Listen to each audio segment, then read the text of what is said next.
ನಿಮ್ಮ ಹೊರಗು ಬೆಳೆದು ಮುಟ್ಟುವರೆ ಕೈಗೆ ಸಿಲುಕದು ಚಿಂತಿಸಿದೊಡೆ ಮನಕ್ಕೆ ನಿಲುಕದು ಆ ನಿಮ್ಮ ಘನಶ್ರೀ ನಿಲುವು ನೋಡ ಶಿವಗುರು ಶ್ರೀ ಶಿವಕುಮಾರ ಪ್ರಭುವೆ. ಬಸವಾದಿ ಪ್ರಮಥರನ್ನ ಸಿದ್ಧಗಂಗಾ ಗುರು ಪರಂಪರೆಯನ್ನ ಭಕ್ತಿಯಿಂದ ಸ್ಮರಿಸುತ್ತ ಪ್ರಾತಸ್ಮರಣೀಯರು ಮಹಾಲಿಂಗದೊಳಗಾದ ಪರಮ ಪೂಜ್ಯ ಶ್ರೀ ಶ್ರೀ ಶಿವಕುಮಾರ ಮಹಾಶಿವಯೋಗಿಗಳವರ ಸರ್ವಾಂಗಲಿಂಗ ಚೇತನವನ್ನು ನೆನೆದು ಎಲ್ಲ ಮಾರ್ಗದರ್ಶಕರು ಮಾತೃಹೃದಯಗಳಾದ ಎಲ್ಲ ಪೂಜ್ಯ ಗುರುದೇವರ ಪಾದಾರವಿಂದಗಳಿಗೆ ಸಾಷ್ಟಾಂಗ ಪ್ರಣಾಮಗಳನ್ನು ಸಲ್ಲಿಸಿ ಈ ಒಂದು ಪವಿತ್ರವಾದಂತಹ ಕಾರ್ಯಕ್ರಮದಲ್ಲಿ ದಿವ್ಯ ಸಾನ್ನಿಧ್ಯವನ್ನು ವಹಿಸಿರುವ ಆಲ್ವಿ ಕರ್ಚಿಗನೂರು ಕ್ಷೇತ್ರದ ಪರಮ ಪೂಜ್ಯರಾದಂತಹ ಶ್ರೀಮದ್ ನಿರಂಜನ ಪ್ರಣವ ಸ್ವರೂಪಿಯ ಅಭಿನವ ಮಹಾಂತ ಮಹಾಸ್ವಾಮಿಗಳವರಲ್ಲಿ ಶರಣಾರ್ಥಿಗಳನ್ನು ಸಮರ್ಪಿಸಿ, ಅದೇ ರೀತಿಯಾಗಿ ಸುದೀರ್ಘವಾಗಿ ನಿಮಗೆಲ್ಲರೂ ಪ್ರತಿನಿತ್ಯ ಪ್ರವಚನದ ಮೂಲಕ ನಮ್ಮ ಪರಮ ಪೂಜ್ಯರ ಶಿವಬದುಕನ್ನು ಪರಿಚಯಿಸುತ್ತಿರುವಂತ ಕಲ್ಯಾಣಾಶ್ರಮ ಶ್ರೀ ಮಹಾಂತೇಶ್ವರ ಮಠದ ಪರಮ ಪೂಜ್ಯರಾದಂತಹ ಮಹಾಂತ ಸ್ವಾಮಿಗಳವರಲ್ಲಿ ಶರಣಾರ್ಥಿಗಳನ್ನು ಸಮರ್ಪಿಸಿ, ಅದೇ ರೀತಿ ವೇದಿಕೆ ಮೇಲೆ ಆಸೀನರಾಗಿರ್ತಕ್ಕಂಥ ಪೂಜ್ಯ ಶ್ರೀ ಬಸವಭೂಷಣ ಸ್ವಾಮಿಗಳವರಲ್ಲಿ, ಪೂಜ್ಯ ಶ್ರೀ ಮಹಾಂತ ದೇವರುಗಳಲ್ಲಿ, ಅದೇ ರೀತಿಯಾಗಿ ವೆಂಕಟಾಪುರ ಬಸವರಾಜಪ್ಪ ಶರಣರಲ್ಲಿ ಅನಂತ ಶರಣಾರ್ಥಿಗಳನ್ನು ಸಮರ್ಪಿಸಿ ಪ್ರವಚನ ಅಚ್ಚುಕಟ್ಟಾಗಿ ಬರುವುದಕ್ಕೆ ಅದಕ್ಕೆ ಹಿನ್ನೆಲೆಯ ಸಂಗೀತವನ್ನು ನೀಡ್ತಾ ಇರುವಂತಹ ಶಂಕರಯ್ಯ ಸ್ವಾಮಿಗಳವರಲ್ಲಿ, ತಬಲಾ ವಾದಕರಾಗಿರುವಂತಹ ಬಸವರಾಜ ವನ್ನಿಗರದವರಲ್ಲಿ ಶರಣಗಳನ್ನು ಸಮರ್ಪಿಸಿ ಈ ಒಂದು ಪವಿತ್ರವಾದಂತಹ ಕಾರ್ಯಕ್ರಮದಲ್ಲಿ ಆಸೀನರಾಗಿರ್ತಕ್ಕಂಥ ಎಲ್ಲ ಗಣ್ಯರೇ, ಕರ್ಚಿಗನೂರು ಮತ್ತು ಸುತ್ತಮುತ್ತಲಿನ ಗ್ರಾಮದ ಎಲ್ಲ ಸದ್ಭಕ್ತ ಸಂಕುಲವೇ, ಮಾತೆಯರೇ, ಪ್ರೀತಿಯ ಮಕ್ಕಳೇ, ನಿಮ್ಮೆಲ್ಲರ ಅಂತರಾತ್ಮಕ್ಕೆ ಶರಣಾರ್ಥಿಗಳು. ನಾವು ಇವತ್ತು ಒಂದು ವಿಶೇಷವಾದಂತಹ ಕಾರ್ಯಕ್ರಮದಲ್ಲಿ ಆಸೀನರಾಗಿದ್ದೇವೆ. ನಾವು ನಮ್ಮ ಮಹಾಂತೇಶ್ವರ ಮಠದಲ್ಲಿ 54ನೇ ವರ್ಷದ ನಮ್ಮ ಪರಮ ಪೂಜ್ಯ ಸಿದ್ಧಗಂಗೆಯ ಶಿವಕುಮಾರೇಶ್ವರರ ದಿವ್ಯ ಚರಿತಾಮೃತ ಅಂತಕ್ಕಂಥ ಒಂದು ಪುರಾಣ ಪ್ರವಚನದ ಜೊತೆಗೆ ಬರುವ 7ನೇ ತಾರೀಕಿನಲ್ಲಿ ನಡೆಯುವಂತಹ ಒಂದು ಮಹಾರಥೋತ್ಸವ ಅಂತಕ್ಕಂಥ ಒಂದು ಪುಣ್ಯ ವಿಶೇಷ ಕಾರ್ಯಕ್ರಮದಲ್ಲಿ ನಾವೆಲ್ಲ ಆಸೀನರಾಗಿರುವಂತಹದ್ದು ನಿಜಕ್ಕೂ ಸಂತೋಷವನ್ನು ಉಂಟು ಮಾಡ್ತಾ ಇದೆ. ಈಗಾಗಲೇ ಸಾಕಷ್ಟು ಸಮಯ ಆಗಿದೆ ಅಂತ ನಾನು ಭಾವಿಸಿದ್ದೇನೆ. ಈ ಸಮಯಕ್ಕೆ ಸರಿಯಾಗಿ ನನಗೆ ಒಂದು ಗಾದೆ ನೆನಪು ಬರುತ್ತೆ. ಈಗ ನಮ್ಗೆಲ್ಲ ಗೊತ್ತಿರುವಂತದ್ದು ವೇದ ಸುಳ್ಳಾದ್ರೂ ಗಾದೆ ಸುಳ್ಳಲ್ಲ ಅಂತಕ್ಕಂಥದ್ದು. ಯಾಕಂದ್ರೆ ನಮ್ಮ ಜನಪದರ ಅನುಭವದ ನುಡಿಗಳನ್ನ ನಾವು ಗಾದೆ ಅಂತ ನಾವು ಕರಿತೀವಿ. ಗಾದೆ ಯಾವಾಗಲೂ ಅಷ್ಟೇ ಸಾರ್ವಕಾಲಿಕ ಸತ್ಯ ಅಂತಲೇ ನಾವೆಲ್ಲ ಭಾವಿಸ್ಕೊಂಡು ಬಂದಿರುವಂತಹದ್ದು. ಆ ಒಂದು ಗಾದೆ ಯಾವುದು ಅಂತಂದ್ರೆ, ಹಾಲುಂಡ ಮೇಲೆ ಮೇಲುಣಬಾರದು ಅಂತ. ಹಾಲುಂಡ ಮೇಲೆ ಮೇಲುಣಬಾರದು ಅಂತ. ಅದನ್ನ ವಿಸ್ತರಿಸಿ ಹೇಳೋದಾದ್ರೆ, ಹಾಲು ಅನ್ನ ಊಟ ಮಾಡಿದ್ಮೇಲೆ ಮೇಲೆ ಮತ್ತೆ ಯಾವುದನ್ನು ಸಹ ನಾವು ಸ್ವೀಕರಿಸಬಾರದು ಅಂತ. ಗಾದೆಗೂ ಈ ಪ್ರಸ್ತುತ ಸಂದರ್ಭಕ್ಕೂ ಏನು ಸಂಬಂಧ ಅಂತ ನೀವೆಲ್ಲ ಭಾವಿಸೋದಾದ್ರೆ, ನೀವು ಸಂಜೆ 7 ಗಂಟೆಯಿಂದ 9 ಗಂಟೆವರೆಗೂ ನೀವೆಲ್ಲ ಹಾಲು ಅನ್ನವನ್ನೇ ಊಟ ಮಾಡಿದ್ದೀರ.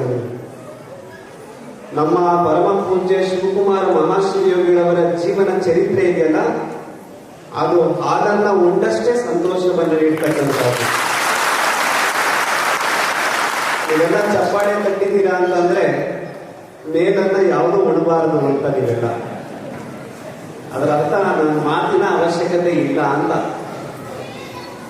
ಆದ್ರೂ ಸಹ ನನ್ನ ಪ್ರಾರಂಭದಲ್ಲೇ ಹೇಳ್ಕೊಂಡು ಬಂದಿದ್ದೆ. ನಾನು ಪ್ರವಚನ ನಡೀತಾ ಇರೋದು ಯಾರು ಅಂತಂದ್ರೆ ನಮ್ಮ ಶಿವಕುಮಾರ ಮಹಾಶಿವಯೋಗಿಗಳವರ ಜೀವನ ಕುರಿತಾದಂತಹ ಒಂದು ಚಿತ್ರಣ. ಅದು ಅವರ ಶಿವ ಬದುಕನ್ನ ನಾವೆಲ್ಲ ಕೇಳಿ ಕರಣ ವೃತ್ತಿಗಳನ್ನೆಲ್ಲ ಕಳ್ಕೊಂಡ್ಮೇಲೆ ನಾನು ಹೇಳೋದು ಏನೂ ಇಲ್ಲ ಅಂತ ನಾನು ಭಾವಿಸ್ಕೊಂಡಿದ್ದೇನೆ. ಯಾಕಂದ್ರೆ ಅರಿಸ್ಟಾಟಲ್ ಒಂದು ಮಾತನ್ನ ಹೇಳ್ತಾರೆ, ಜಗತ್ತಿನಲ್ಲಿ ಹೇಳುವುದನ್ನೆಲ್ಲ ಈಗ ಹೇಳಿ ಆಗಿದೆ, ಆಚರಣೆಗೆ ತರುವುದು ಮಾತ್ರ ಬಾಕಿ ಇದೆ ಅಂತಕ್ಕಂಥದ್ದು. ಪೂಜ್ಯರೆಲ್ಲ ಹೇಳೋದೆಲ್ಲ ಪ್ರತಿನಿತ್ಯ ಹೇಳ್ತಾನೆ ಇದ್ದಾರೆ. ಇವೆಲ್ಲ ಏನ್ ಮಾಡಬೇಕು ಅಂತಂದ್ರೆ ಅದನ್ನ ಆಚರಣೆಗೆ ತರುವುದೇ ಮುಖ್ಯವಾಗಿರುವಂತಹದ್ದು. ಆದರೂ ಸಹ ಔಪಚಾರಿಕವಾಗಿ ಒಂದು 4 ಮಾತುಗಳನ್ನ ಮಾತನಾಡಿ ಆದಷ್ಟು ಬೇಗ ಮುಗಿಸುವಂತ ಒಂದು ಪ್ರಯತ್ನವನ್ನ ನಾನು ಮಾಡ್ತೀನಿ. ನಮ್ಗೆಲ್ಲ ಒಂದು ಈ ಕರ್ನಾಟಕದ ಸಂಪ್ರದಾಯ ನಮ್ಗೆಲ್ಲ ಗೊತ್ತಿರುವಂತಹದ್ದು. ಶ್ರಾವಣ ಕಾರ್ತಿಕ ಮಾಸ ಅಂತಂದ್ರೆ ಆ 2 ಮಾಸ ಪುರಾಣ ಪ್ರವಚನಗಳಿಗೆ ಮೀಸಲಿಟ್ಟಂತ ಒಂದು ಮಾಸ ಅಂತಕ್ಕಂಥದ್ದು. ಅದರಲ್ಲೂ ವಿಶೇಷವಾಗಿ ಉತ್ತರ ಕರ್ನಾಟಕ ಭಾಗದಲ್ಲಿ ಈ ಪುರಾಣ ಪ್ರವಚನಗಳು ತಮ್ಮದೇ ಆಗಿರ್ತಕ್ಕಂಥ ಮಹತ್ವವನ್ನ ಪಡ್ಕೊಂಡಿರುವಂತಹದ್ದು. ಪುರಾಣ ಪ್ರವಚನಗಳು ಏನ್ ಮಾಡ್ತವೆ ಅಂತಂದ್ರೆ ನಮ್ಮ ಬದುಕಿನಲ್ಲಿ ಜನರನ್ನ ಅವರ ಬದುಕನ್ನ ಎಚ್ಚರಿಸುವಂತ ಕೆಲಸವನ್ನ ಮಾಡ್ತವೆ. ಅದರ ಜೊತೆಗೆ ಒಂದಷ್ಟು ಮೌಲ್ಯಗಳನ್ನ ಬೋಧಿಸುವಂತ ಒಂದು ವೇದಿಕೆ ಈ ಪುರಾಣ ಪ್ರವಚನಗಳು ಅಂತಕ್ಕಂಥ ಅಂತ ಒಂದು ಪುರಾಣ ಪ್ರವಚನ ಕಾರ್ಯಕ್ರಮದಲ್ಲಿ ನಾವು ಭಾಗವಹಿಸಿರ್ತಕ್ಕಂಥದ್ದು ನಿಜಕ್ಕೂ ನಾವು ಧನ್ಯಮಾನ್ಯರು ಅಂದರೆ ನಾವೆಲ್ಲ ಭಾವಿಸಬೇಕು. ಈ ಸಂದರ್ಭದಲ್ಲಿ ಈ ಭಾಗದಲ್ಲಿ ಅನೇಕ ಪುರಾಣ ಪ್ರವಚನಗಳು ನಿರಂತರವಾಗಿ ನಡೀತಾ ಇರ್ತವೆ. ಬಸವಾದಿ ಶಿವಶರಣರನ್ನ ಕುರಿತು, ಅನೇಕ ಸಂತ ಮಹಾಂತರ ಶಿವಯೋಗಿಗಳನ್ನ ಕುರಿತು ತಿಂಗಳುಗಳ ಗಟ್ಟಲೆ ಕೆಲವು ಸಂದರ್ಭಗಳಲ್ಲಿ ಅದು ಮುಗಿಯುವವರೆಗೂ ಸಹ ಪ್ರವಚನಗಳನ್ನು ನಡೆದುಕೊಂಡು ಬರ್ತಾ ಇರ್ತಕ್ಕಂಥದ್ದು ನಮ್ಗೆಲ್ಲ ತಿಳಿದಿರುವಂತಹ ಒಂದು ವಿಚಾರ. ಈ ಪ್ರವಚನಗಳನ್ನ ಯಾಕೆ ಕೇಳಬೇಕು ಅಂತಕ್ಕಂಥದ್ದು. ಒಬ್ಬ ಪಾಶ್ಚಿಮಾತ್ಯ ಕವಿ, ಶ್ರೇಷ್ಠ ಕವಿ ಆತನ ಹೆಸರು ಹೆನ್ರಿ ವರ್ಡ್ಸ್ವರ್ತ್ ಲಾಂಗ್ ಫೆಲೋ ಅಂತಕ್ಕಂಥದ್ದು. ಒಂದು ಅದ್ಭುತವಾಗಿರುವಂತಹ ಒಂದು 4 ಮಾತುಗಳನ್ನ ಹೇಳ್ತಾರೆ. ಯಾಕೆ ಪ್ರವಚನಗಳನ್ನ, ಪುರಾಣಗಳನ್ನ, ಮಹಾಂತರ ಶಿವ ಬದುಕನ್ನ ಯಾಕೆ ಕೇಳಬೇಕು ಅಂತಕ್ಕಂಥದ್ದು 4 ಸಾಲುಗಳಲ್ಲಿ ಹೇಳ್ತಾನೆ ಅವನು. Lives of great men all reminds us we can make our life supply and departing leave behind us foot print of the sands of time ಅಂತ 4 ಸಾಲುಗಳಲ್ಲಿ ಯಾಕೆ ಈ ಪುರಾಣಗಳನ್ನ ಕೇಳಬೇಕು ಅಂತ. ಅದರ ಅರ್ಥ ಮಹಾನ್ ವ್ಯಕ್ತಿಗಳ ಜೀವನಗಳ ವಿಶೇಷಗಳು ಸದಾಕಾಲ ನಮಗೆ ನೆನಪಿಸುವಂತ ಕೆಲಸವನ್ನ ಮಾಡ್ತವೆ. ಯಾವುದನ್ನ ನೆನಪಿಸುವಂತ ಕೆಲಸವನ್ನ ಮಾಡ್ತವೆ ಅಂತಂದ್ರೆ ಅವರ ಶಿವ ಬದುಕನ್ನ, ಅವರ ಮೌಲ್ಯಗಳನ್ನ ಕುರಿತು ನೆನಪಿಸುವಂತ ಕೆಲಸವನ್ನ ಮಾಡ್ತವೆ. ಯಾರು ಅವರ ಬದುಕನ್ನ, ಅವರ ಮೌಲ್ಯಗಳನ್ನ ನಾವು ನಮ್ಮ ಬದುಕಿನಲ್ಲಿ ಅಳವಡಿಸಿಕೊಂಡಾಗ ನಮ್ಮ ಜೀವನ ಉದಾತ್ತಗೊಳಿಸುವಂತ ಕೆಲಸವನ್ನ ನಾವು ಮಾಡಿಕೊಡ್ಬೋದು ಅಂತಕ್ಕಂಥ ಮಾತನ್ನ ಹೇಳ್ತೇವೆ. ಯಾಕಂದ್ರೆ ಈ ಮರ್ತ್ಯ ಲೋಕಕ್ಕೆ ಬಂದಂತಹ ಈ ಸಂತರು, ಮಹಾಂತರು ಹಾಗೆ ಹೋಗೋದಿಲ್ಲ. ಅವರು ಹೋಗ್ಬೇಕಾದ್ರೆ ಕಾಲದ ಮರಳಿನ ಮೇಲೆ ಒಂದಷ್ಟು ಹೆಜ್ಜೆಯ ಗುರುತುಗಳನ್ನ ಬಿಟ್ಟು ಹೋಗಿರ್ತಾರೆ ಅಂತ. ಶಿವಕುಮಾರ ಮಹಾಶ್ರೀಗಳವರು ನರನಾಗಿ ಈ ಭೂಮಿಗೆ ಬಂದ್ರು. ಹೋಗ್ಬೇಕಾದ್ರೆ ನಮ್ಮೆಲ್ಲರ ಪಾಲಿನ ಹರನಾಗಿ ಅವರು ಹೋದ್ರು. ಹೋಗ್ಬೇಕಾದ್ರೆ ಸುಮ್ಮನೆ ಹಾಗೆ ಹೋಗ್ಲಿಲ್ಲ, ಒಂದಷ್ಟು ಮೌಲ್ಯಗಳನ್ನ ಈ ಕಾಲದ ಮೇಲೆ ಬಿಟ್ಟು ಹೋಗಿರುವಂತವರು. ಅದಕ್ಕೆ ನಾವೇನ್ ಮಾಡಬೇಕು ಅಂದ್ರೆ ಆಗಾಗ ಅವರನ್ನ ನಾವು ಚಿಂತನೆಯನ್ನ ಮಾಡ್ತಾ ಇರಬೇಕು ಅಂತಕ್ಕಂಥ. ಆ ಚಿಂತನೆಗೆ ಇರುವಂತ ಒಂದು ಭವ್ಯವಾದಂತ ವೇದಿಕೆ ಅಂದ್ರೆ ಈ ಪುರಾಣಗಳು ಅಂತಕ್ಕಂಥದ್ದು. ಅಂತಹ ಅದ್ಭುತವಾಗಿರುವಂತಹ ಪುರಾಣವನ್ನ ನಮ್ಮ ಮಹಾಂತ ಸ್ವಾಮಿಗಳವರು ನಿರಂತರವಾಗಿ ಭಾಗದಲ್ಲಿ ನಡೆಸಿಕೊಂಡು ಬರ್ತಾ ಇರುವಂತದ್ದೇ ಒಂದು ವಿಶೇಷ ಅಂತ ನಾವೆಲ್ಲ ಭಾವಿಸಬೇಕಾಗಿರುವಂತದ್ದು. ಹೆಚ್ಚು ಮಾತನಾಡುವಂತ ಅವಶ್ಯಕತೆ ಇಲ್ಲ ಅಂತ ನಾನು ಭಾವಿಸಿಕೊಂಡೂ ಸಹ ಈ ಪುರಾಣದ ಮಹತ್ವವನ್ನ ಕುರಿತು ಒಂದಷ್ಟು ಚಿಂತನೆಯನ್ನು ಸಹ ನಾವು ಮಾಡಬೇಕಾಗಿರುವಂತದ್ದು. ಸಂಸ್ಕೃತಕಾರ ಒಂದು ಮಾತನ್ನ ಹೇಳ್ತಾನೆ. ಯಾಕೆ ಈ ಪುರಾಣಗಳನ್ನ ಕೇಳಬೇಕು ಅಂತಕ್ಕಂಥದ್ದು. ಇವೆಲ್ಲ ಈ ಪುರಾಣವನ್ನ ಕೇಳ್ತಾ ಇದ್ದೀರಾ, ಯಾಕೆ ಕೇಳಬೇಕು ಅಂತಂದ್ರೆ ಜಾಡ್ಯಂ ಧೀಯೋ ಹರತಿ ಸಿಂಚತಿ ವಾಚಿ ಸತ್ಯಂ ಮಾನೋನತಿಂ ದಿಶತಿ ಪಾಪ ಕರೋತಿ ಚೇತತ್ ಪ್ರಸಾದಯತಿ ದಿಕ್ಷು ತನೋತಿ ಕೀರ್ತಿಂ ಸತ್ಕಥಾ ಕಥಯಂ ಕಿಂ ನ ಕರೋತಿ ಪುಂಸಾ ಅಂತಕ್ಕಂಥದ್ದು.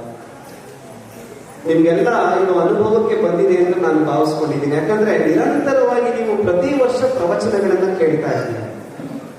ಈ ಪ್ರವಚನಗಳನ್ನ ಕೇಳೋದ್ರಿಂದ ಜಾಡ್ಯಂ ಧೀಯೋ ಹರತಿ ಅಂತಕ್ಕಂಥದ್ದು, ಅಂದ್ರೆ ನಮ್ಮ ಬುದ್ಧಿಯ ಜಾಡ್ಯವನ್ನ ಕಳೆಯುತ್ತವಂತೆ ಈ ಪುರಾಣಗಳು ಅಂತಕ್ಕಂಥದ್ದು. ಅಷ್ಟೇ ಅಲ್ಲ, ಸಿಂಚತಿ ವಾಚಿ ಸತ್ಯಂ ಅಂತಕ್ಕಂಥದ್ದು, ನಾವು ಮಾತಿನಲ್ಲಿ ಸದಾಕಾಲ ಸತ್ಯವನ್ನೇ ನುಡಿಯುವಂತೆ ಮಾಡ್ತಾ ಇರ್ತವಂತೆ ಈ ಪುರಾಣ ಪ್ರವಚನಗಳು. ಮಾನವನತಿ ದಿಶತಿ ಅಂದ್ರೆ ನಮ್ಮ ತನುಮನದ ಉನ್ನತಿಯನ್ನ ತೋರಿಸುವಂತ ಕೆಲಸವನ್ನ ಈ ಪುರಾಣ ಪ್ರವಚನಗಳು ಮಾಡ್ತವೆ. ಪಾಪಂ ಅಪಾಪ ಕರೋತಿ ಅಂತಕ್ಕಂಥದ್ದು, ಅಂದ್ರೆ ನಮ್ಮ ಎಲ್ಲ ಪಾಪ ಕರ್ಮಗಳನ್ನ ದೂಡುವಂತ ಕೆಲಸವನ್ನ ಈ ಪುರಾಣ ಪ್ರವಚನಗಳು ಮಾಡ್ತವೆ. ಚೇತಕ್ ಪ್ರಸಾದ ಯತಿ ಅಂತಕ್ಕಂಥದ್ದು, ಮನಸ್ಸನ್ನ ಪ್ರಸನ್ನಗೊಳಿಸುವಂತ ಕೆಲಸವನ್ನ ಮಾಡೋದ್ರ ಜೊತೆಗೆ ದಿಕ್ಷು ತನೋತಿ ಕೀರ್ತಿ ಅಂತಕ್ಕಂಥದ್ದು, ಅಂದ್ರೆ ಎಲ್ಲ ದಿಕ್ಕುಗಳಿಗೂ ನಮ್ಮ ಕೀರ್ತಿಯನ್ನ ಪಸರಿಸುವಂತೆ ಮಾಡುವಂತ ಕೆಲಸವನ್ನ ಈ ಪುರಾಣ ಪ್ರವಚನಗಳು ಮಾಡ್ತವೆ. ಹಾಗಾಗಿ ಈ ಪುರಾಣ ಪ್ರವಚನಗಳನ್ನ ಸದಾಕಾಲ ನಾವೇನ್ ಮಾಡ್ತಾ ಇರ್ಬೇಕು ಅಂದ್ರೆ ಅದನ್ನು ಆಲಿಸ್ತಾ ಇರ್ಬೇಕು. ಒಂದಷ್ಟು ಸಮಯವನ್ನ ಇಂಥ ಕಾರ್ಯಕ್ರಮಗಳಿಗೆ ನಾವು ಮೀಸಲಾಗಿಟ್ಟಾಗ ನಮ್ಮ ಬದುಕು ಸಹ ನಾವು ಹರನಾಗುವುದಕ್ಕೆ ಸಾಧ್ಯ ಏನೋ ಗೊತ್ತಿಲ್ಲ, ಆದ್ರೆ ಮಹಾತ್ಮರು ನಡೆದಂತಹ ಒಂದು ಹೆಜ್ಜೆಯನ್ನು ನಾವು ಅನುಕರಣೆ ಮಾಡಬಹುದು ಅಂತಕ್ಕಂಥದ್ದು ಈ ಪುರಾಣ ಪ್ರವಚನಗಳು ನಮಗೆ ಕೆಲಸವನ್ನು ಮಾಡ್ತಾರೆ. ಆ ನಿಟ್ಟಿನಲ್ಲಿ ಇವತ್ತು ನಮ್ಮ ಪರಮ ಪೂಜ್ಯ ಶಿವಕುಮಾರ ಮಹಾಶಿವಯೋಗಿಗಳವರ ಒಂದು ಶಿವ ಬದುಕನ್ನ ಕುರಿತಾಗಿರ್ತಕ್ಕಂಥ ಒಂದು ಪ್ರಥಮ ಪ್ರಯತ್ನ ಈ ಪುಣ್ಯ ಭೂಮಿಯಲ್ಲಿ ಈ ಕರ್ಚಿಗನೂರಿನಲ್ಲಿ ನಡೀತಾ ಇರುವುದೇ ಒಂದು ವಿಶೇಷ ಅಂತ ನಾವೆಲ್ಲ ಭಾವಿಸ್ಬೇಕಾಗಿದೆ. ಯಾಕೆ ಶಿವಕುಮಾರ ಮಹಾಶಿವಯೋಗಿಗಳವರು ನಮ್ಮನ್ನ ಸದಾಕಾಲ ಈ ರೀತಿಯಾಗಿ ಜಾಗೃತರನ್ನಾಗಿ ಮಾಡ್ತಾರೆ ಅಂತಕ್ಕಂಥ, ಅವರನ್ನು ಯಾಕೆ ಸ್ಮರಣೆಯನ್ನ ಮಾಡ್ಕೊಳ್ಬೇಕು ಅಂತಕ್ಕಂಥ ಒಂದು ಚಿಂತನೆಯನ್ನ ನಾವು ಇಟ್ಕೊಳ್ಬೇಕು. ಮನುಷ್ಯನಿಗೆ ಇವತ್ತು ಚಿಂತನೆಯೇ ಬಹಳ ಮುಖ್ಯವಾಗಿರುವಂತದ್ದು. ಚಿಂತನೆಯಲ್ಲಿ 2 ತರ ಚಿಂತನೆಗಳಿದಾವಂತೆ. ಒಂದು ಮನಸ್ಸನ್ನ ಕೆರಳಿಸುವಂತ ಚಿಂತನೆ, ಇನ್ನೊಂದು ಮನಸ್ಸನ್ನ ಅರಳಿಸುವಂತ ಚಿಂತನೆ. ಈಗೆಲ್ಲ ನೀವು ಯಾವ ಚಿಂತನೆಯನ್ನ ಆಯ್ಕೆ ಮಾಡ್ಕೊಳ್ತೀರಾ ಅಂತದ್ದು ನಿಮಗೆ ಬಿಟ್ಟಂತ ವಿಚಾರ. ಪೂಜ್ಯ ಅಭಿನವ ಮಹಾಂತ ಸ್ವಾಮಿಗಳವರು ಪ್ರತಿನಿತ್ಯ ನಿಮಗೆ ಮನಸ್ಸನ್ನ ಅರಳಿಸುವಂತ ಚಿಂತನೆಗೆ ಒಂದು ಸದಾವಕಾಶ. ಈ ವರ್ಷ ಅವರು ಆಯ್ಕೆ ಮಾಡಿಕೊಂಡಿರುವಂತದ್ದು ನಮ್ಮ ಸಿದ್ಧಗಂಗೆಯ ಪೂಜ್ಯರ ಒಂದು ಜೀವನ ಚರಿತಾಮೃತವನ್ನ ನಿಮ್ಮ ಮನಸ್ಸಿಗೆ ಉಣಬಡಿಸಿ ಮನಸ್ಸನ್ನ ಅರಳಿಸುವಂತ ಕೆಲಸವನ್ನ ಮಾಡ್ತಾ ಇದ್ದಾರೆ. ದಾರ್ಶನಿಕರು ಹೇಳ್ತಾರೆ ಒಂದ್ ಕಡೆ ಮಾತು, ಆ ಮಾತನ್ನ ಈಗಾಗಲೇ ಪೂಜ್ಯರು ಉಚ್ಚಾರಣೆ ಮಾಡಿರ್ತಕ್ಕಂಥವ್ರು.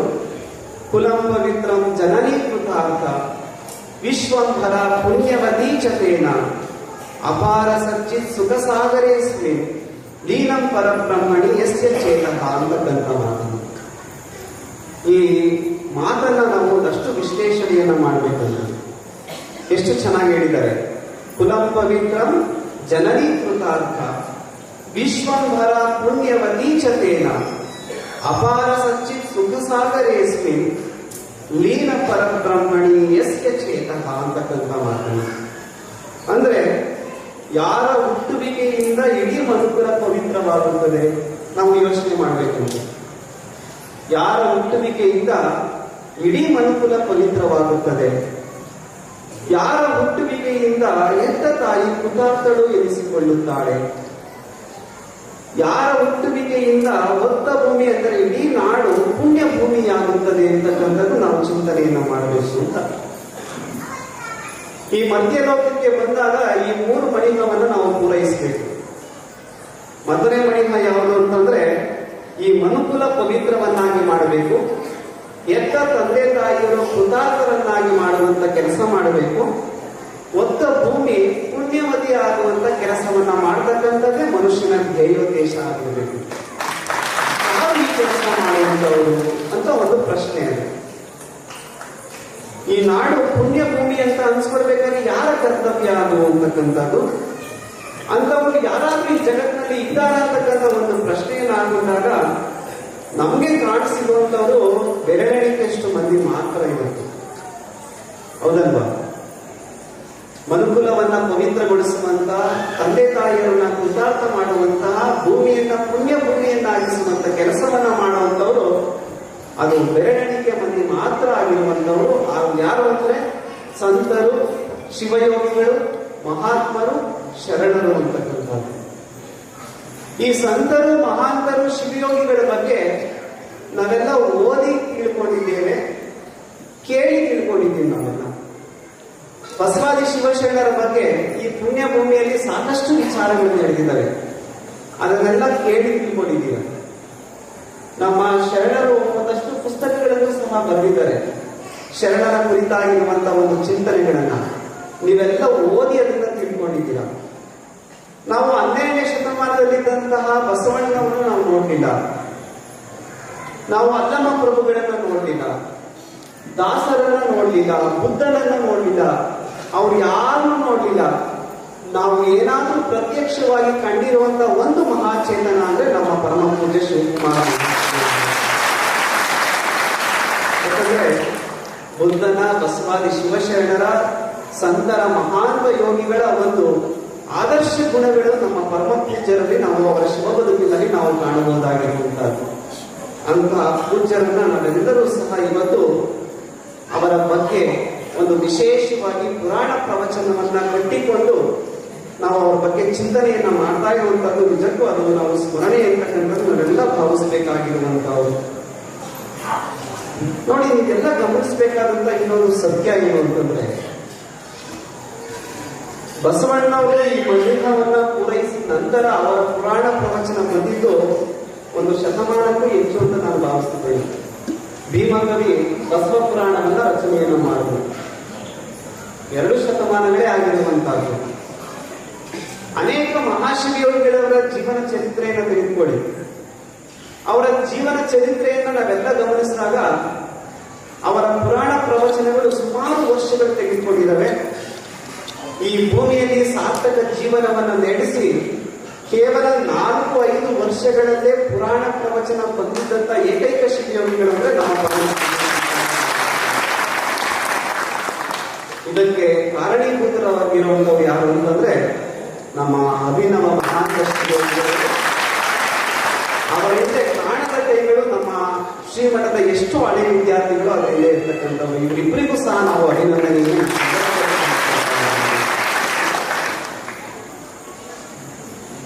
ಪ್ರಶ್ನೆ ಮೂಡ್ತಾ ಹೋಗ್ತಾ ಇರ್ತಾರೆ. ನಾನು ಅಷ್ಟು ಚಿಂತನೆಯನ್ನ ಬರಬೇಕಾದ್ರೆ ನನಗಷ್ಟು ಸಮಯ ಸಿಕ್ಕಿತ್ತು. ನಾನೇನು ಮಾತನಾಡೋದು ಬೇಡ ಅಂತ ನಾನು ಯೋಚನೆ ಮಾಡ್ಕೊಂಡು ಬಂದು ನನಗಂತ ಅನಿಸ್ತು, ಇಲ್ಲಿ ಬಂದ್ಮೇಲೆ ನನ್ನ ಮಾತಾಡಿಸ್ತಾರೆ ಇವಳು, ಏನಾದ್ರೂ ಮಾತನಾಡಬೇಕು, ಏನ್ ಮಾತಾಡೋದು? ಪರಮ ಪೂಜ್ಯ ಶಿವಕುಮಾರ ಮಹಾಶಿವಯೋಗಿಗಳವ್ರ ಬಗ್ಗೆ ಮಾತಾಡಿದ್ರೆ ಅದು ಜಗದಾಗಲ್ಲ, ಮುಂದಿನದಲ್ಲ. ಅವರ ಪಾತಾಳದಿಂದಂತ ಶ್ರೀಚರಣ ಅವರು, ಬ್ರಹ್ಮಾಂಡದಿಂದಂತ ಶ್ರೀ ಮುಕುಟ ಅವರು, ಯಾವ ಕಡೆಯಿಂದ ಅವರನ್ನ ನಾವು ವರ್ಣಿಸಲಿಕ್ಕೆ ಸಾಧ್ಯ? ಅದು ಮಾತು ಮನಂಕರಿಂದ ಅತ್ತತ್ತ ಮೀರಿದಂತ ಒಂದು ತತ್ವ, ಅದು ಶಿವಕುಮಾರ ಮಹಾಶಿವಯೋಗಿಗಳವರ ತತ್ವ.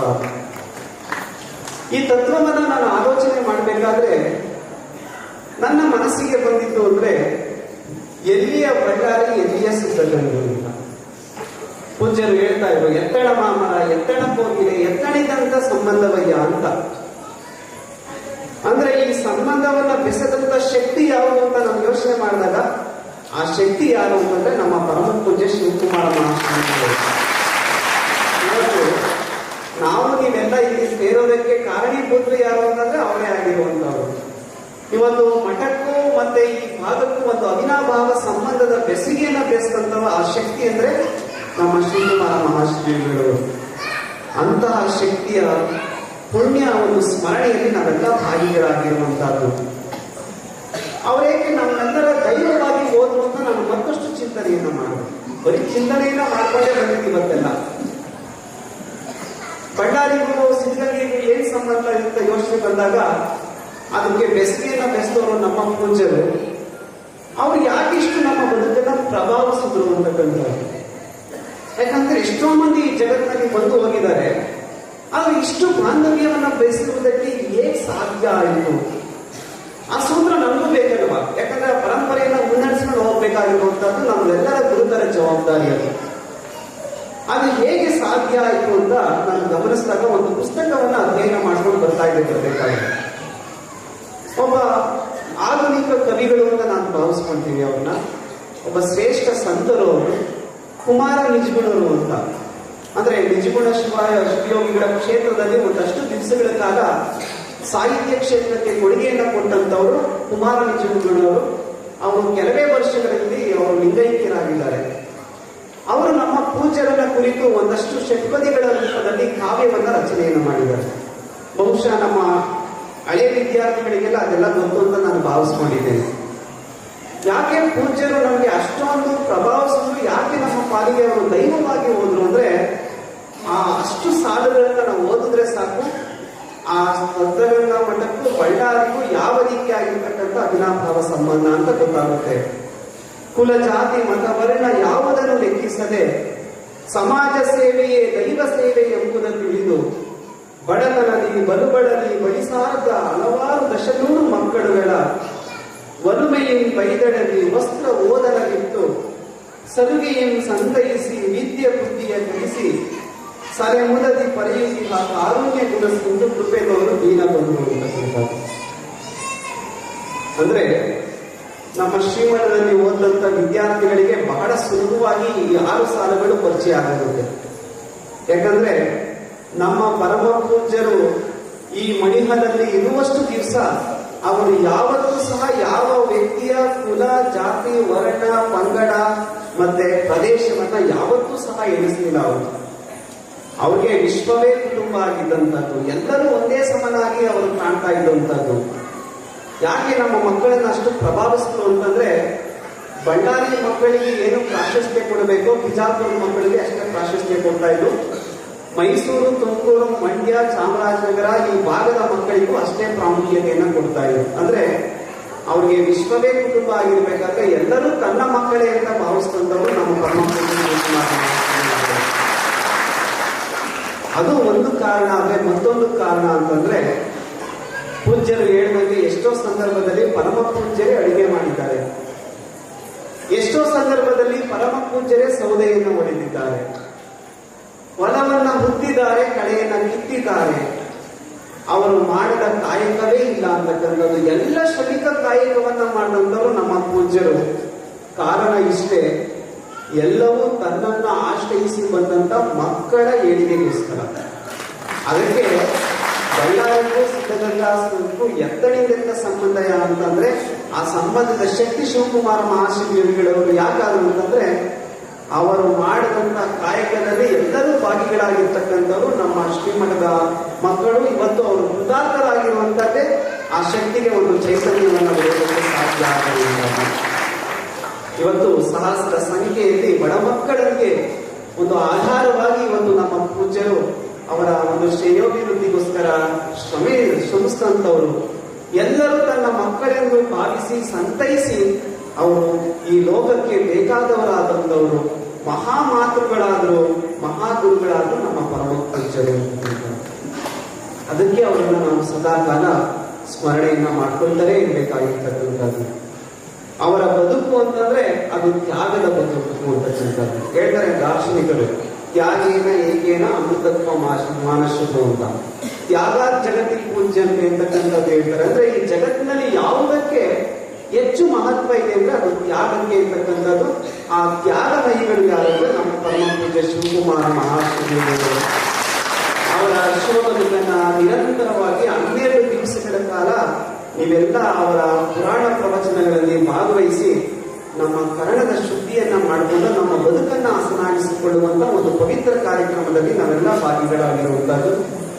ಇವತ್ತಿನ ಒಂದು ಪುರಾಣ ಪ್ರವಚನದ ಒಂದು ವಿಶೇಷತೆ ಅಂದ್ರೆ, ಉದ್ದಾನ ಶಿವಯೋಗಿಗಳು ಅವರ ಕಾರುಣ್ಯದ ಮೂರ್ತಿಗಳನ್ನಾಗಿ ಬೆಳೆಸಿದ್ದು ಯಾರು ಅಂದ್ರೆ ಶಿವಕುಮಾರ ಮಹಾಶಿವಯೋಗಿಗಳನ್ನ ಅಂತ. ನೋಡಿ, ಶ್ರೀಮಠದಲ್ಲಿ ಏನು ಉದ್ದಾನ ಶಿವಯೋಗಿಗಳ ಒಂದು ಶಿವ ಸಂಕಲ್ಪ ಇದೆಯಲ್ಲ, ಆ ಶಿವ ಸಂಕಲ್ಪವನ್ನ ಬೃಹದಾಕಾರವಾಗಿ ಬೆಳೆಸಿದವರು ನಮ್ಮ ಪರಮ ಪೂಜ್ಯ ಶಿವಕುಮಾರ ಮಹಾಶಿವಯೋಗಿಗಳು. 1917ರಲ್ಲಿ ಒಂದು ಚಿಕ್ಕ ಪಾಠಶಾಲೆಯನ್ನ ಪ್ರಾರಂಭ ಮಾಡಿದವರು ನಮ್ಮ ಉದ್ದಾನ ಶಿವಯೋಗಿಗಳವರು. ಅದು 100 ಮಡಿಯಾಗಿ ಬೆಳೆಸುವಂತೆ ಮಾಡುವಂತವರು ನಮ್ಮ ಶಿವಕುಮಾರ ಮಹಾಶಿವಯೋಗಿಗಳು. ಇದಕ್ಕೆ ಒಂದು ದೃಷ್ಟಾಂತ ಅಂದ್ರೆ, ಒಬ್ಬ ಗುರು ಮತ್ತೆ ಅವರ ಜೊತೆಗೆ 2 ಶಿಷ್ಯರು ಇರ್ತಾರೆ. ಹೇಗೆ ನಿಮ್ಮ ಕರ್ಜಿನಗರದಲ್ಲಿ ಒಂದು ಮಠ ಇದೆಯೋ ಅದೇ ರೀತಿಯಾಗಿರ್ತಕ್ಕಂಥ ಒಂದು ಮಠ. ಪೂಜ್ಯರು ಸದಾಕಾಲ ತಮ್ಮ ಶಿಷ್ಯರ ಏಳಿಗೆಗೋಸ್ಕರ ಅವರು ತಮ್ಮ ಎಲ್ಲ ವಿಚಾರಧಾರೆಗಳನ್ನ ಅವರಿಗೆ ಉಣಬಡಿಸ್ತಾ ಇರ್ತಾರೆ. ಸುಮಾರು ವರ್ಷಗಳ ಕಾಲ ಅವರಿಗೆ ತರಬೇತಿಯನ್ನ ಕೊಡ್ತಾರೆ. ಸಮಾಜಕ್ಕೆ ಇವರನ್ನ ದೀಪವಾಗಿ ಬೆಳಗಿಸಬೇಕು ಅಂತಕ್ಕಂಥದ್ದೇ ಅವರ ಒಂದು ಕಾಯಕಲ್ಪ ಆಗಿರುವಂತಹದ್ದು.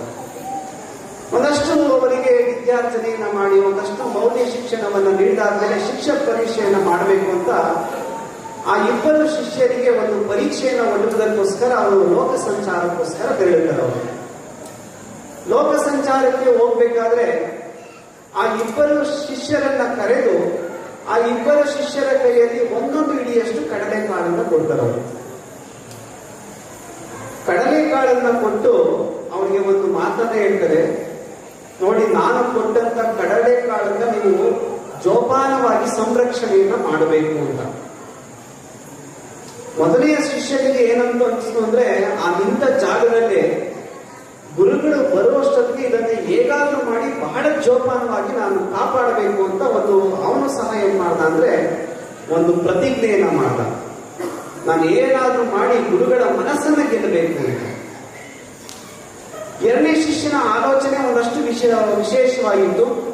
ಗುರುಗಳು ಪ್ರವಾಸಕ್ಕೆ ಹೋಗುವುದನ್ನ ಕಾಯ್ತಾ ಇದ್ದ. ಅವರು ಹೋದ ನಂತರದಲ್ಲಿ ಏನ್ ಮಾಡ್ದ ಅಂತಂದ್ರೆ, ಅವನು ಕೂಡಲೇ ತಮ್ಮ ಮಠದ ಪಕ್ಕದಲ್ಲಿದ್ದಂತ ಒಂದಷ್ಟು ಮಠವನ್ನ ಜಮೀನನ್ನ ಉಳುವುದಕ್ಕೆ ಪ್ರಾರಂಭ ಮಾಡಿದ. ಇತ್ತ ಮೊದಲನೇ ಶಿಷ್ಯ ಏನ್ ಮಾಡ್ದ ಅಂದ್ರೆ, ಅವರು ಕೊಟ್ಟಂತ ಕಡಲೆಕಾಳನ್ನ ಒಂದು ಡಬ್ಬದಲ್ಲಿ ಹಾಕಿ ಅದನ್ನ ಬಹಳ ಜೋಪಾನವಾಗಿ ಇಟ್ಟು ಧೂಳು ಮತ್ತೆ ಅದಕ್ಕೆ ಯಾವುದೇ ಹುಳ ಬೀಳಬಾರದು ಅಂತ ಪ್ರತಿನಿತ್ಯ ಏನ್ ಮಾಡ್ತಾ ಇದ್ದ, ಕಾಪಾಡ್ಕೊಂಡು ಬರ್ತಾ ಇದ್ದ. ಆದ್ರೆ ಎರಡನೇ ಶಿಷ್ಯ ಗುರುಗಳು ಹೋದ ನಂತರದಲ್ಲಿ ಹೊಲವನ್ನ ಉಳುಮೆ ಮಾಡಿದ, ಕಡಲೆಕಾಳನ್ನ ಭೂಮಿಗೆ ಬಿತ್ತದ. ಸ್ವಲ್ಪ ತಿಂಗಳುಗಳಾದ ನಂತರದಲ್ಲಿ ಒಳ್ಳೆ ಇಳುವರಿ ಬಂತು. ಅದರಲ್ಲಿ ಒಂದು ಮೂಟೆಯಷ್ಟು ಕಡಲೆಕಾಳನ್ನ ಬೆಳೆದ. ಗುರುಗಳು ಬರಲಿಲ್ಲ. ಯೋಚನೆ ಮಾಡ್ದ, ನಾನು ಹಾಗೆ ಇಟ್ಟರೆ ಸರಿ ಹೋಗೋದಿಲ್ಲ ಅಂದ್ಬಿಟ್ಟು ಆ ಮತ್ತಷ್ಟು ಭೂಮಿಯನ್ನ ಉಳುಮೆ ಮಾಡಿ ಇದ್ದಂತ ಒಂದು ಮೂಟೆ ಕಡಲೆಕಾಳನ್ನ ಮತ್ತೆ ಬಿತ್ತುವುದಕ್ಕೆ ಪ್ರಾರಂಭ ಮಾಡಿದ. ಇದರ ನಿರಂತರವಾಗಿ ವರ್ಷಗಟ್ಟಲೆ ಅವನೇನ್ ಮಾಡ್ದ ಅಂತಂದ್ರೆ, ಕಡಲೆಕಾಳನ್ನ ಬಿತ್ತಿ ಒಂದು ಇಡೀ ಕಡಲೆಕಾಳನ್ನ ಏನ್ ಮಾಡ್ದ ಅಂದ್ರೆ ಬೃಹದಾಕಾರವಾಗಿರುವಂತ ರಾಶಿ ಕಡಲೆಕಾಳನ್ನಾಗಿ ಬೆಳೆದ. ಅವನು ಒಂದು ದಿವಸ ಗುರುಗಳು ಮಠಕ್ಕೆ ಆಗಮಿಸ್ತಾರೆ. ಮೊದಲನೇ ಶಿಷ್ಯನನ್ನ ಕರೀತಾರೆ.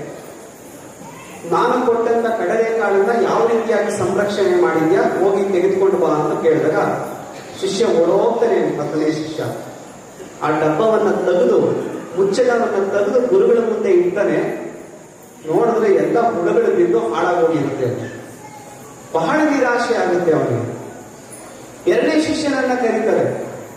ನಾನು ಕೊಟ್ಟಂತ ಕಡಲೆಕಾಳನ್ನ ಯಾವ ರೀತಿಯಾಗಿ ಸಂರಕ್ಷಣೆ ಮಾಡಿದ್ಯಾ, ತೆಗೆದುಕೊಂಡು ಬಾ ಅಂದಾಗ ಶಿಷ್ಯ ಹೇಳ್ತಾನೆ, ಗುರುಗಳೇ ಅದನ್ನ ತೆಗೆದುಕೊಂಡು ಬರೋಕ್ಕಾಗೋದಿಲ್ಲ, ನೀವೇ ಬರಬೇಕು ಅಂತ. ಗುರುಗಳನ್ನ ಕರ್ಕೊಂಡು ಹೋಗಿ ಒಂದು ಕೋಣೆಯ ಬಾಗಿಲು ತೆರೆದು ತೋರಿಸನೆ ರಾಶಿ ಕಡಲೆಕಾಳಿನ ಮೂಟೆಗಳು ಅಲ್ಲಿ ಕಾಣ್ತಾ ಇರ್ತದೆ. ಯಾಕೆ ಈ ದೃಷ್ಟಾಂತ ಅಂದ್ರೆ, ಅವತ್ತಿನ ಸಂದರ್ಭದಲ್ಲಿ ಕೊಟ್ಟಂತ ಒಂದು ಚಿಕ್ಕ ಜೋಡಿಗೆಯನ್ನ ಹಿಡಿದು ನಮ್ಮ ಶಿವಕುಮಾರ ಮಹಾಶಿವಗಳವರು ಸಿದ್ಧಗಂಗಾ ಕ್ಷೇತ್ರವನ್ನ ಪುಣ್ಯ ಕ್ಷೇತ್ರವನ್ನಾಗಿಸಿ ಒಂದು ಮಹಾ ಜೋಡಿಗೆಯನ್ನು ತಯಾರು ಮಾಡಿದ್ದಾರೆ. ಅಷ್ಟರ ಮಟ್ಟಿಗೆ ಇವತ್ತು ವಿಶ್ವ ಪ್ರಸಿದ್ಧಿಯಾಗಿರುವಂತಹ, ವಿಶ್ವದ ಜನರನ್ನ ಗಮನ ಸೆಳೆಯುವಂತಹ ಒಂದು ಶ್ರೇಷ್ಠ ಮಠವನ್ನಾಗಿ ಮಾಡಿದಂತಹ ಏಕೈಕ ಕೀರ್ತಿ ನಮ್ಮ ಪರಮ ಪೂಜ್ಯ ಶಿವಕುಮಾರ ಮಹಾಶಿವಗಳಿಗೆ ಸಲ್ಲಿಸತಕ್ಕಂತಹ ಅಂತ ಪೂಜ್ಯರ ಒಂದು ಚರಿತಾಮೃತದಲ್ಲಿ ನಾವೆಲ್ಲ ಭಾಗಿಗಳಾಗಿರುವಂತಹ ನಿಜಕ್ಕೂ ಸಂತೋಷವನ್ನ ಉಂಟು ಮಾಡ್ತಾ ಇರುವಂತದ್ದೇ ನಮಗೆಲ್ಲ ಅಭಿನಂದನೆ, ಆನಂದವನ್ನ ಉಂಟು ಮಾಡ್ತಕ್ಕಂಥದ್ದು. ಇವತ್ತೆಲ್ಲ ನೀವೆಲ್ಲ ಹಳೆ ವಿದ್ಯಾರ್ಥಿಗಳೆಲ್ಲ ಸೇರಿ ಅವರಿಗೆ ಒಂದು ಭಕ್ತಿ ಸಮರ್ಪಣೆಯನ್ನ ಮಾಡ್ತಾ ಇದ್ದೀರಿ. ಯಾಕಂದ್ರೆ ಅವರಿಂದ ಉಪಕೃತರಾದಂತ ನಾವು ಯಾವ ಮೂಲಕ ಸೇವೆಯನ್ನ ಮಾಡಬೇಕು ಅಂತ ಯೋಚನೆ ಮಾಡಿ ಬುದ್ಧಿಯವರು ಸದಾಕಾಲ ನಮ್ಮ ಮನಸ್ಸಿನಲ್ಲಿ ಉಳಿಬೇಕು ಅಂತ ಒಂದು ಶಾಶ್ವತವಾಗಿರುವಂತ ಯೋಜನೆಯೇ ಈ ಪುರಾಣ ಪ್ರವಚನ ಅಂತಕ್ಕಂಥದ್ದು. ಅದರ ಹಿಂದೆ ಪೂಜ್ಯ ಅಭಿನವ ಮಹಾಂತ ಶಿವಯೋಗಿಗಳವರ ಮತ್ತೆ ನಮ್ಮ ಹಳೆ ಮಠದ ಹಳೆ ವಿದ್ಯಾರ್ಥಿಗಳ ಎಲ್ಲರ ಒಂದು ಸಾರ್ಥಕ ಶ್ರಮವನ್ನ ನಾವಿಲ್ಲಿ ಕಾಣಬಹುದಾಗಿರುವಂತಹದ್ದು.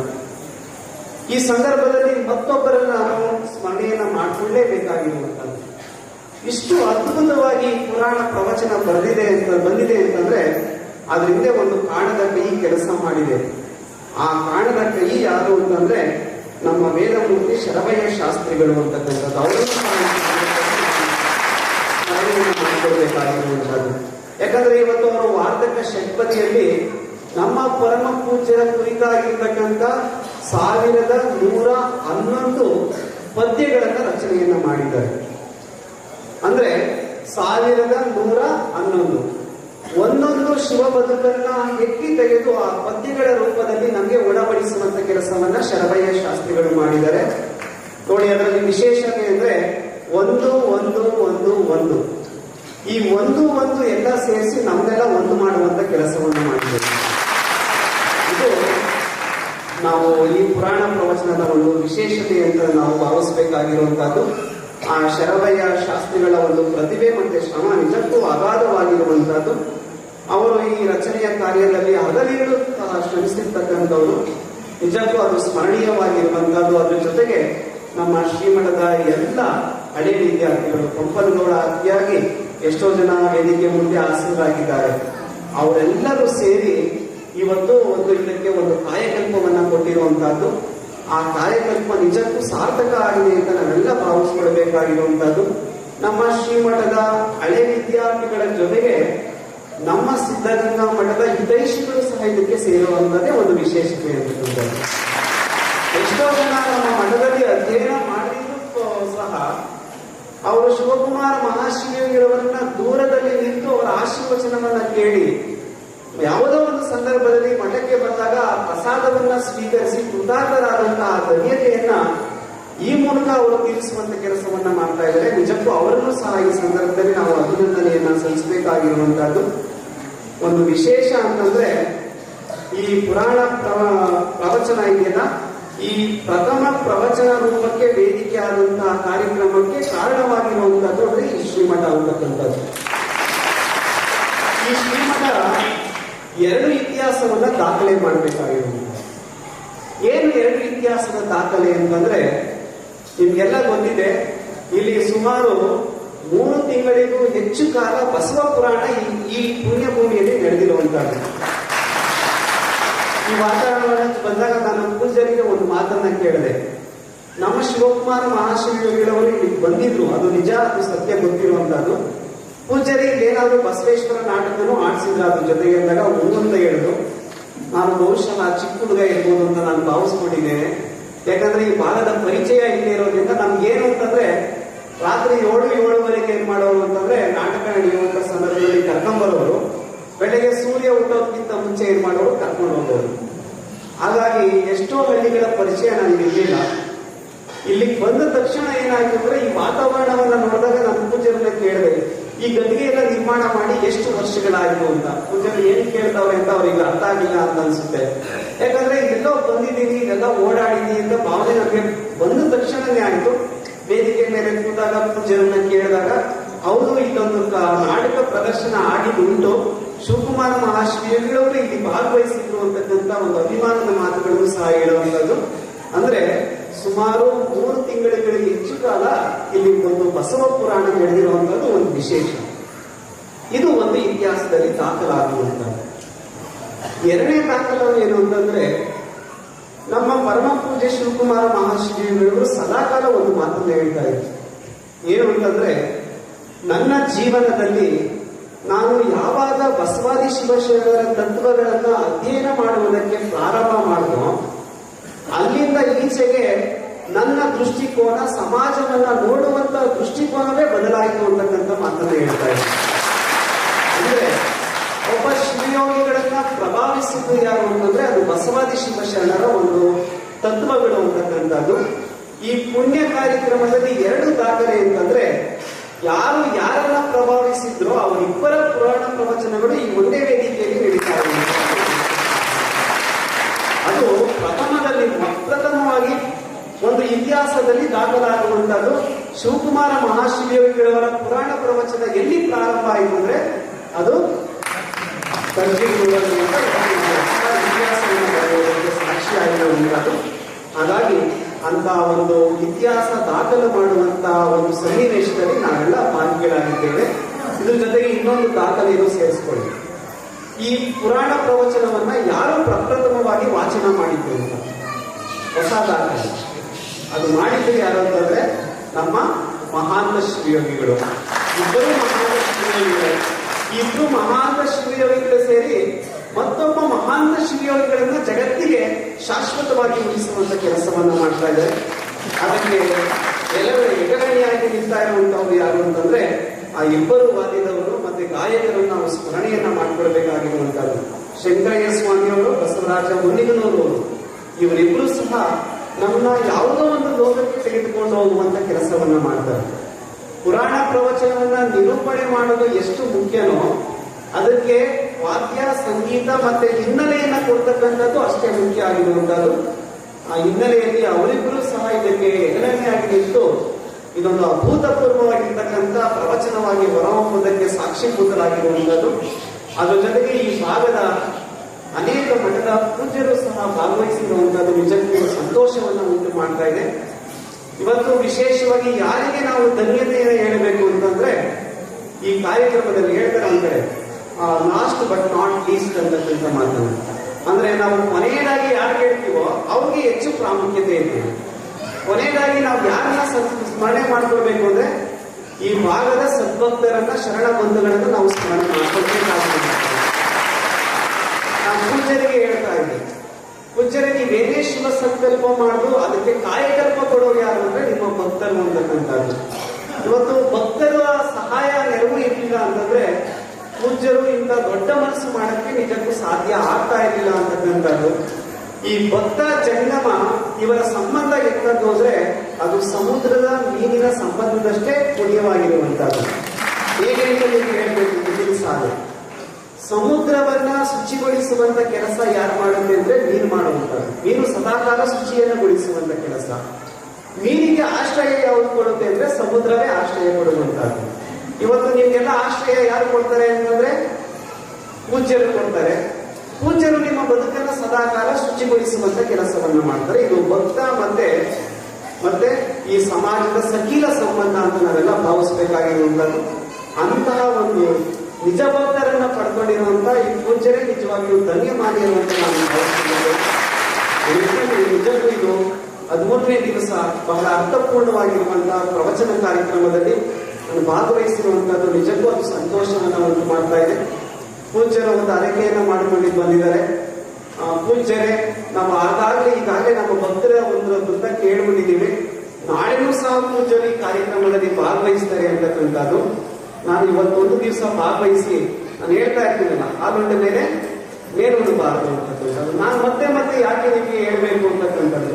ಪೂಜ್ಯರು ಈಗ ತಾವು ನಾಳೆನೂ ಸಹ ಈ ಕಾರ್ಯಕ್ರಮಕ್ಕೆ ಭಾಗವಹಿಸಬೇಕು ಅಂತಕ್ಕಂಥ ಒಂದು ಕಟ್ಟಳೆಯನ್ನು ನನಗೆ ಕೊಟ್ಟಿದ್ದಾರೆ. ನಾಳೆನೂ ಸಹ ಈ ಕಾರ್ಯಕ್ರಮದಲ್ಲಿ ಇದಕ್ಕೆ ನೀವೆಲ್ಲ ಸಾಕ್ಷಿ ಆಗಿರುವಂತದ್ದು. ನಿಜಕ್ಕೂ ನಾನು ಈ ಸಂದರ್ಭದಲ್ಲಿ ಸ್ಮರಣೆಯನ್ನ ಮಾಡ್ಕೊಳ್ಬೇಕಾಗಿರುವಂತದ್ದು. ಏನ್ ಹೇಳಬೇಕು ಅಂತಾನೆ ಅರ್ಥ ಆಗ್ತಾ ಇಲ್ಲ.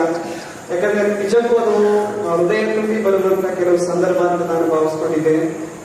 ನಾನು ಪಪ್ಪನಗೌಡರಿಗೆ ಹೇಳ್ತಾ ಇದ್ದೆ, ನಾನೇನಾದ್ರೂ ಪ್ರಪ್ರಥಮವಾಗಿ ಬರಬೇಕು ಅಂತ ನಾನು ಯಾವ್ದಾದ್ರು ಕ್ಷೇತ್ರ ಆಯ್ಕೆ ಮಾಡ್ಕೊಂಡ್ರೆ ಅದು ಉತ್ತರ ಕರ್ನಾಟಕದ ಭಾಗಕ್ಕೆ ಬರಬೇಕು ಅಂತಕ್ಕಂಥ ಸುಮಾರು ಬಾರಿ ಅವ್ರು ಹೇಳ್ತಾ ಇದೆ. ಆದ್ರೂ ಅನಿವಾರ್ಯ ಕಾರಣದಿಂದ ಕೆಲವು ಸಂದರ್ಭದಲ್ಲಿ ನಾನು ಬೇರೆ ಭಾಗಕ್ಕೆ ಪ್ರಥಮದಲ್ಲೇ ಹೋಗ್ಬೇಕಾಗಿತ್ತು. ಹಾಗಾಗಿ ಈ ಉತ್ತರ ಕರ್ನಾಟಕದಲ್ಲಿ ಇವತ್ತೇ ಪ್ರಥಮ ಅಂತ ನೀವೆಲ್ಲ ಭಾವಿಸ್ಕೊಂಡಿದ್ದೀವಿ. ಯಾಕಂದ್ರೆ ಯಾವಾಗ ನಾವು ನೆನೀತೀವೋ, ಯಾವಾಗ ಇದು ಮಾಡ್ತೀವೋ ಅದೇ ಪ್ರಥಮ ಅಂತ ನಾವೆಲ್ಲ ಭಾವಿಸ್ಕೊಡ್ಬೇಕಾಗಿರುವಂತದ್ದು. ಹಾಗಾಗಿ ನಿಜಕ್ಕೂ ನಿಮ್ಮ ಭಕ್ತಿ ಶ್ರದ್ಧೆ ಮುಂದೆ ನಮ್ಗೆ ಯಾವುದೂ ಸಹ ಗೌಣ, ಎಲ್ಲವೂ ಸಹ ಗೌಣ ಅಂತಕ್ಕಂಥದ್ದು. ರಾತ್ರಿ ಪೂಜೆಯ ನಂತರದಲ್ಲಿ ಪ್ರಸಾದ ಸ್ವೀಕರಿಸಬೇಕಾದ್ರೆ ನಮ್ಮ ಪೂಜ್ಯಗಳು ದೇವರು ನಿಮ್ಮನ್ನೆಲ್ಲ ಸ್ಮರಣೆ ಮಾಡ್ಕೊಳ್ತಾ ಇದ್ದಾರೆ. ಆ ಭಾಗದ ಭಕ್ತರ ಭಕ್ತಿಯೇ ನಿಜಕ್ಕೂ ಶ್ರೇಷ್ಠ ಸ್ವಾಮೀಜಿಯವರೇ. ನಿಜಕ್ಕೂ ಅವರ ಭಕ್ತಿಗೆ ನಾವು ಯಾವಾಗಲೂ ಚಿರಋಣಿಯಾಗಿರ್ಬೇಕು ಅಂತ ಒಂದೆರಡು ಸ್ಮರಣೀಯ ಮಾತುಗಳನ್ನ ನಿಮ್ಮ ಬಗ್ಗೆ ಅವರು ಸ್ಮರಣೆ ಮಾಡ್ಕೊಂಡಿರ್ತಕ್ಕಂಥವ್ರು. ಇವತ್ತು ಅವರ ದೇಹ ಶ್ರೀಮಠದಲ್ಲಿದ್ರೂ ಸಹ ಅವರ ಮನಸ್ಸು ಎಲ್ಲಿದೆ ಅಂದ್ರೆ ಕರ್ಚಿಕ್ನೂರಲ್ಲೇ ಅಂತಂದ್ರೆ ನಾವು ಶ್ರೀಮಠವನ್ನ ಬಿಟ್ಟು ಬಳ್ಳಾರಿ ತಲುಪಿ ಬಳ್ಳಾರಿಗೆ ಬಂದು ಅಲ್ಲಿ ಮಧ್ಯಾಹ್ನ ಪೂಜೆ ಪ್ರಸಾದವನ್ನ ಸ್ವೀಕರಿಸಿ ಭಕ್ತಾದಿ ಮನೆಗಳಲ್ಲಿ ಪಾದ ಪೂಜೆಯನ್ನು ನೆರವೇರಿಸಿ ನಾವು ಇಲ್ಲಿಗೆ ಸಿರುಗುಪ್ಪ ಬರುವವರೆಗೂ ಪೂಜ್ಯರು ಸುಮಾರು ಒಂದು 4-5 ಬಾರಿ ಅವರು ದೂರವಾಣಿ ಕರೆಯನ್ನ ಮಾಡಿ ಪೂಜ್ಯರು ಎಲ್ಲಿದ್ದಾರೆ, ಏನ್ ಮಾಡ್ತಾ ಇದ್ದಾರೆ, ಹೋಗಿ ತಲುಪುದ್ರ, ಸರಿಯಾದ ಸಮಯಕ್ಕೆ ಕಾರ್ಯಕ್ರಮಕ್ಕೆ ಸರಿಯಾದ ಸಮಯಕ್ಕೆ ತಲುಪಕ್ಕೆ ಹೇಳಿ ಇರ್ತಕ್ಕಂಥ ಒಂದು ಅಭಿಮಾನದ ಮಾತುಗಳನ್ನ ಅವರು ಸದಾಕಾಲ ಹೇಳ್ತಾ ಇದ್ರು. ಅನಿವಾರ್ಯ ಕಾರಣದಿಂದ ಅವ್ರು ಬರಕ್ ಸಾಧ್ಯ ಆಗಿಲ್ಲ ಅಷ್ಟೇ ಹೊರತು ನಿಮ್ಮ ಮೇಲೆ ಪ್ರೀತಿ ನಿಮ್ಮ ಮೇಲೆ ವಿಶ್ವಾಸ ಇಲ್ಲ ಅಂತ ನೀವು ಯಾವತ್ತೂ ಭಾವಿಸಬಾರ್ದು. ಖಂಡಿತವಾಗಿಯೂ ಇನ್ನೊಂದು ದಿವಸ ಪೂಜ್ಯರು ಇಂಥ ಕಾರ್ಯಕ್ರಮದಲ್ಲಿ ಅವರು ವೇದಿಕೆಯನ್ನು ಹಂಚಿಕೊಳ್ಳುವಂತ ಕೆಲಸವನ್ನ ಮಾಡೇ ಮಾಡ್ತಾರೆ. ಅವ್ರು ಯಾವಾಗಲೂ ಅಷ್ಟೇ ಒಂದು ವಿಶೇಷವಾಗಿರ್ತಕ್ಕಂಥ ಪ್ರೀತಿ ನಿಮ್ಮ ಮೇಲೆ ಇಟ್ಟಿರ್ತಕ್ಕಂಥದ್ದು. ಅದು ಬಳ್ಳಾರಿ ಹುಡುಗರು ಅಂತಂದ್ರೆ ನಮ್ಮ ಪೂಜ್ಯರಿಗೆ ಎಲ್ಲಿರುವಂತಹ